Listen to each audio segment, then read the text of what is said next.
What's going on, my broskiis? My name is Toadski, back again, here to bring you guys yet another One Piece Treasure Cruise video. Of course, with the most recent Kizuna Clash, we can finally super evolve Soba. Now, I know a lot of people had some opinions about this guy. You know, the thing is we probably were expecting him to be a lot better than what we got from this guy, but like, to be honest, this character's not bad. He's actually pretty decent.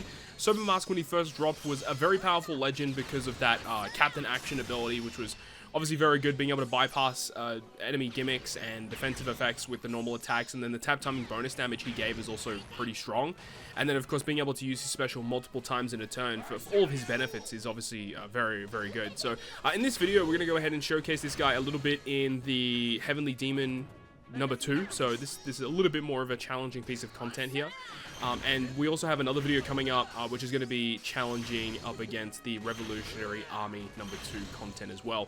I don't know what you guys think about the Heavenly Demon and the Revolutionary Army number 2, but like, personally speaking, I have always found the Doflamingo fight to be more difficult. I know that some people have differing opinions on that. I know I've heard some people say that they don't like Rev 2, but I've always found Rev 2 to be just way easier. Like, it just feels like there's more characters that just deal with the gimmicks compared to some of the stuff here in the Doflamingo challenge.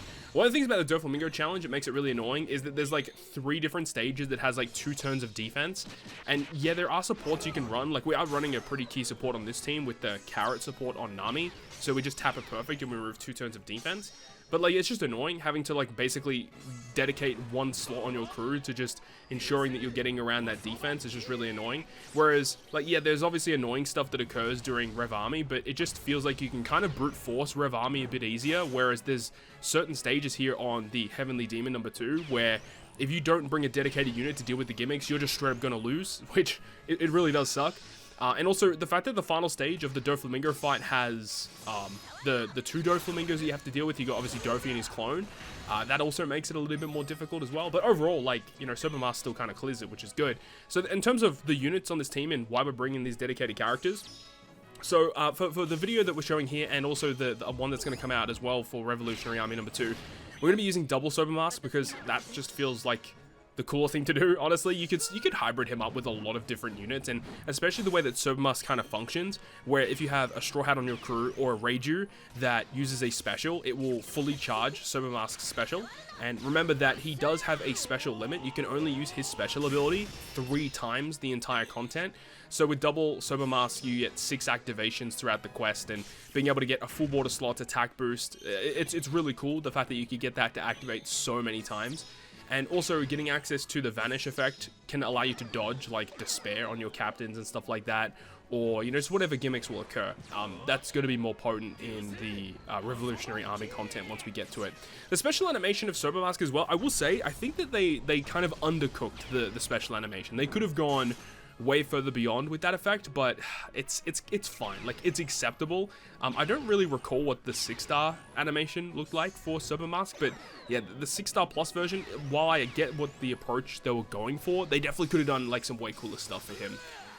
So one thing that I kind of found through using the Soba is like trying to build teams for him, right? The thing is Soba is a rainbow captain. He boosts all characters. He's got a special that gives all characters an attack boost.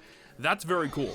And being able to activate that attack boost and multiple times, so that's really not an issue. But, you know, building for the content at hand, whilst also trying to have, you know, units that work for all characters is actually kind of tough, because when you look at it, there aren't really a lot of characters that come out these days that are focused on boosting all characters. Usually you're focusing on a class or a color, and if you want to bring, you know, characters of a dedicated class or color, like, yeah, you can definitely do that. The fact that Soba is quick, free spirit, powerhouse, you can focus in on one of his dedicated classes and just go all in on that. But also the fact that he is rainbow, like, that's also a pretty big benefit. You can run whatever you want with him. There's no real condition. I guess you could say that there is technically a condition with this guy now, the fact that he does have the ability to fully charge his special when a Straw Hat or a Reiju uses a special. So focusing in on Straw Hats is going to be relatively beneficial for the team. So it's really up to you at the end of the day. And this is one of the reasons why I really don't like the Doflamingo content, is like that treble and sugar stage coming off of that Pika stage can be really tricky. And also another reason why Doflamingo 2 can be a little bit more of a challenge is like you need to have, well, you don't really need it, but you get massive benefits by having a character on your crew that can remove paralysis as a sailor effect. That helps you a lot because there's like random stages along this content that just give you one turn of paralysis.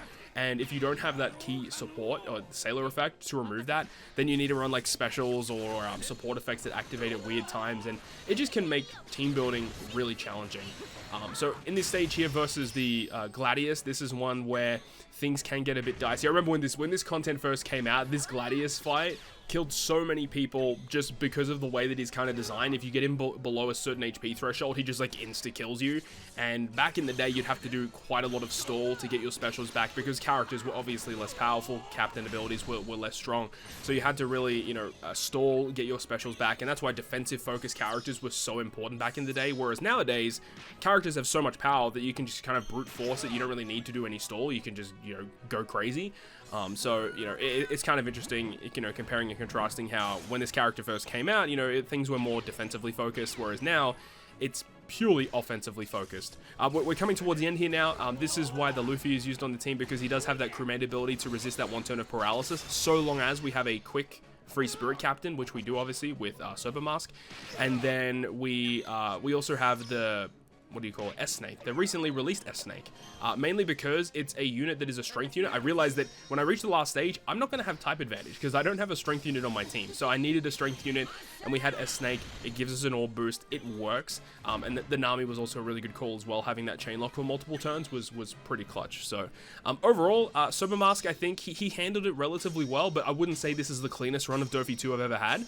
But, you know, Soba Mask is going to be an interesting character moving forward. Remember that he should be relatively boosted on a lot of the content moving forward over the next couple of months, so I am expecting to use him quite a fair bit over the next couple of months. I do think he's going to be a unit that will be very useful, mainly because that captain action is pretty broken. So I think in like future TM fights he's going to be really good. But as I said, I'm going to have a secondary video up with this guy talking through Revolutionary Army number 2, so we'll kind of tackle that once we get to it. But overall, really hope you guys enjoyed this one. We get to showcase Soba Mask, and if you guys did enjoy it, make sure you go ahead and hit the like button, and if you want to stay up to date with all the content I post, including more One Piece Treasure Cruise content, make sure to hit the subscribe button down below. Other than that, guys, I'll see you guys within the next video.